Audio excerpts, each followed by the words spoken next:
when he wanted his servants to bring him his breakfast.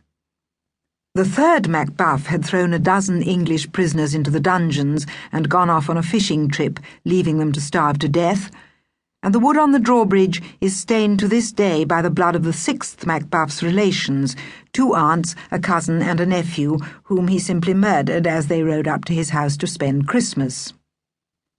But those times were past. The last few owners of Carra had been quite ordinary, though poor, and the time came when the castle and all its lands belonged to a 12-year-old boy called Alex.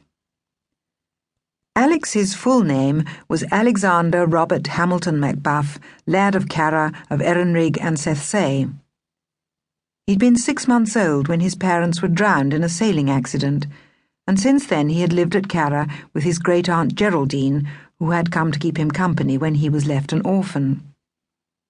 Alex had brown hair, which stood on end when he wasn't careful, and blue eyes that took everything in. He was a sensible and intelligent person, and he did his best to be a good master for Carra, but it wasn't easy, for there simply wasn't enough money to do what had to be done. Alex would be sitting at breakfast, and there'd be a loud splash outside the window.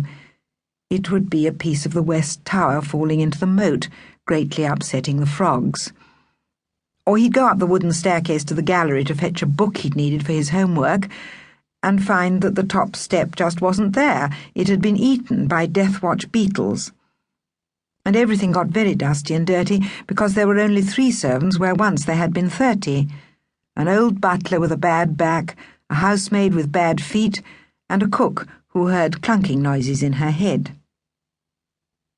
Alex did everything he could to save money.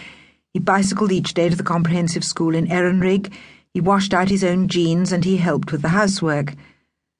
But a few months after his 12th birthday, his factor came with a lot of pieces of paper covered in figures, and when he had gone, Alex climbed onto the battlements and stood for a long time, looking out to sea.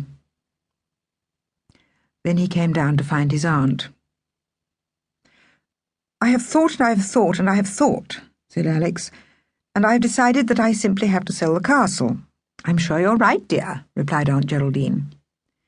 She was not upset because she was not Scottish, and she wanted to go and live somewhere warm like Torquay, in a hotel with a palm court orchestra and kind waiters and a colour telly in her bedroom.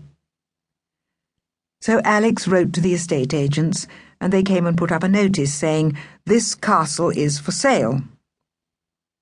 After this, nothing happened for a long time.